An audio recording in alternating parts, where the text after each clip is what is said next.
Ladies and gentlemen, this is a critical election update video. We've got brand new polls from Rasmussen. We've got updated election models now flipping to Trump. We've got Senate predictions from Real Clear Politics that have come out and said the Republicans are going to get 53 seats, maybe. But let's take a look at this. This is what I'm talking about. This is three important swing states, men versus women. And this is why I've said it's key. Trump is going to win men by significantly more than Kamala wins women in the critical swing states. This is three states. This is not the whole thing. It's not a popular vote. It's just three states. Arizona, Georgia, North Carolina, New York Times poll. You look at men, Trump winning 55% to 39%, 16 points up on men in these critical swing states, Arizona, Georgia, North Carolina. Georgia and North Carolina both with 16 electoral votes. You win Georgia, North Carolina, and Arizona, you're one state away. You could win New Hampshire, you could win Nebraska second, you're there.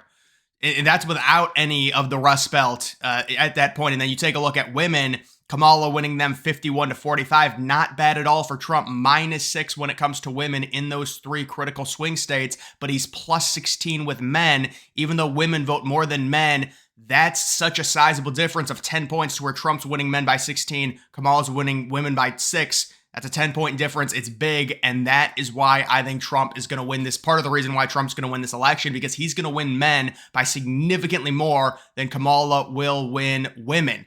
And I also think the whole idea of her being the first, woman president, it's totally disingenuous. Say what you want about Hillary. It seemed like her campaign and the first, breaking the glass ceiling, whatever you want to call it, it seemed like that was at least legitimate because she had a primary and there was a buildup to it. Remember, the only reason Kamala's even here is because Biden had a horrible debate on June 27th. So this is key stuff. That does make sense when you look at it right there. You've got the top donor. Yeah, I'm not going to go over this, but it's obvious. I wonder if Google is biased at all. Let's see. They're the number one donor.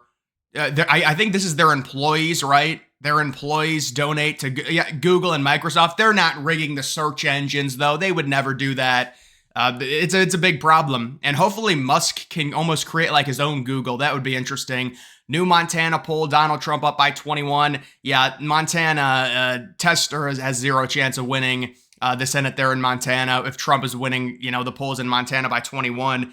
As long as Trump wins, there's no way he's going to win Montana. I don't even think it's a question anymore when it comes to the Senate race there. I thought this was such a cool move. Trump was at a grocery store and they were talking about the high prices and stuff with the inflation, and Trump whipped out $100 bill and gave it to some lady. It seemed like she was, maybe had a family and she had a lot of groceries there. And he's like, well, I'll make it $100 less now. It was just funny. He gave her $100. And then Democrats said that it's cheating and you can't do this. It's hilarious. They're coping so hard. Trump at a grocery store getting popcorn. Wow, would you look at that? Trump's been real likable recently. Trump is really hitting his stride right now on the campaign trail. We've also got this Pennsylvania, Georgia. This is the Rasmussen poll. Pennsylvania, they have tied. With leaners, they have Harris +1. The Senate is very competitive. I think McCormick could win the Senate there. The generic ballot, they've got Republicans up by 2 in Pennsylvania. Georgia, Trump's sitting up by 3. This is very important. You look at Georgia, we've seen 5 or 6 polls now where Trump's up by 2 or 3, really like 3 in Georgia. Georgia, it seems like, Arizona, it seems like both of those states trending towards Trump right now. Now, you might look at this and say, well, when it comes to Pennsylvania, this is Rasmussen. They think, oh, it's a Republican pollster. Remember, Rasmussen underestimated Trump in 2020. It's like the most unique thing ever. See, this is the difference between the right and the left when it comes to the polls. When we say there's liberal bias polls, we're talking about polls that literally got the election wrong by 15 points in terms of a Democrat overestimation. When they talk about Republican bias polls, they're talking about polls that underestimated Trump. So it's like when we say, oh my God, YouGov is horrible. Yeah, because it missed by like 7 points.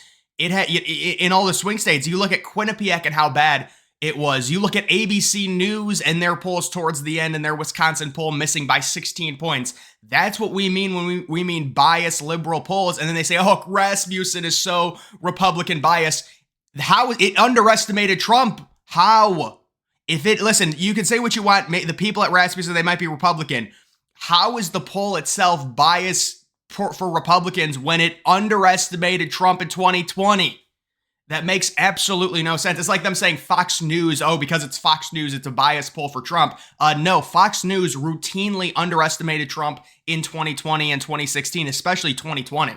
So when it comes to Rasmussen, you might look at this and the liberals like, oh, see, it's tied. Rasmussen is saying it's tied in Pennsylvania. That means she's winning. That's not it. No, Rasmussen underestimated Trump.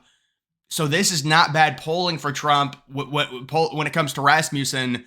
Being tied, whatever, it's fine. And then being up by 3 in Georgia. So that's the dynamic at play when it comes to that. A Cincinnati bakery whose cookie poll has accurately predicted every election outcome but one since, this sounds like the 13 Keys, right? Right? This is the exact same thing. So people, well, you know what? Oh my God, with all the questions I get asked about the 13 Keys, here's your 13 Keys right here. This poll has been right every single time except one since 1984, and Trump's winning the cookie poll by 800. That means he's going to win. I think that's better methodology than the 13 Keys, honestly. It probably is. Trump, a great Pennsylvania rally. Trump's got a huge schedule this week. He was in Pennsylvania. He's going to go to all the swing states. I think he's going to North Carolina. Sheehy up by, look at this switch. They had a poll that had Tester up by 5 on the 14th of August, and now Sheehy's up by 7. Sheehy's probably going to win by 7 or 8 in Pennsylvania. The Senate GOP is predicting 52. Wait, what does this say? The Senate GOP is privately predicting a 52-seat majority after the upcoming election. Oh, so Axios said that, I guess. So they think they're going to get 52 seats. I think Republicans will get 52 or 53 seats. Montana for sure. Ohio's very likely. Moreno, listen, Trump's going to win Ohio by 10 points. There's no way Moreno's losing. He'll win by 2 or 3 against Brown.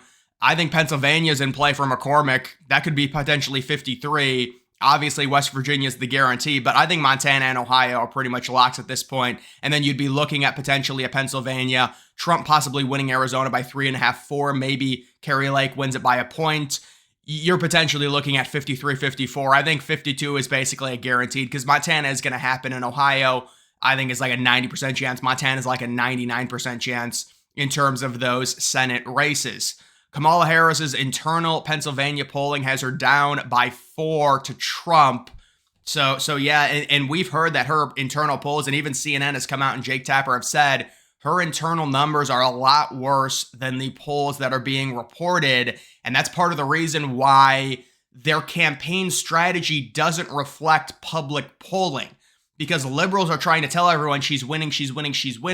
Well, then why is she demanding another debate? It just, and you could say, well, the strategy there was she never actually wanted another debate. And I would agree with you because you don't say, I want another debate, but it's not going to be until October 23rd.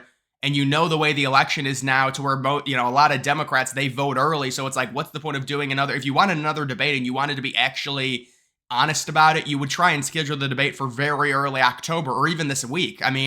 So I think what she wanted was the optics of Trump denying the debate so then she could say Trump is scared.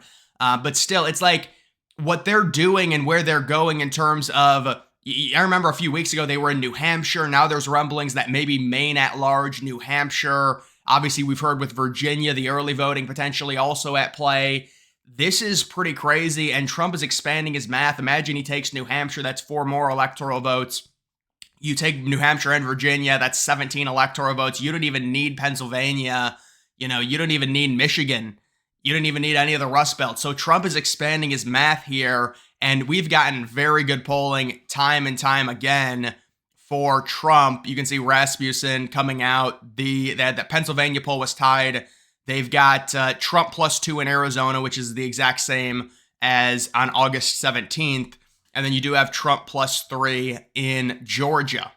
So those are good polls as well. We also do have an election model flipping back to Trump, moves Michigan and Wisconsin from lean Harris to toss-up, with Trump getting 287 electoral votes with a 51% chance to win. They flipped their model back. And certainly when it comes to these models, they're all going to be very close because a lot of them input the very liberal polls like Quinnipiac, and that's just going to skew the entire thing. It's just like Real Clear Politics and their overall average. It skews it when in reality, we know those polls are complete crap. That's why those polls should be weighted based on their performance in 2016 and 2020 on how they polled Trump, meaning there would be basically no weight for a Quinnipiac poll or a YouGov poll because of how awful they've been the past 2 election cycles. But no, they don't do that. It's like they weight them all the same. And then you've got 538 who actually does weight them, but they weight them. Their grades make no sense. I showed everyone that Atlas Intel, which was the number one in terms of just general predicting the popular vote in 2020, their weight is lower than Quinnipiac in 538's model. And Quinnipiac was the least accurate. So you're talking about the worst pollster versus the best pollster. The worst pollster is ranked higher than the best pollster. That's their model. So if you don't think that that's propaganda, I mean, come on. So when it comes to this, I've seen the number 287 a lot with these models. I certainly think Trump can get more than that, but a lot of them have. If it's 287, he's going to be losing both Wisconsin and Michigan. I think he at least wins Wisconsin, probably both Wisconsin and Michigan, especially if he takes Pennsylvania. But Pennsylvania is likely the easiest out of any of the Rust Belts for Trump to win.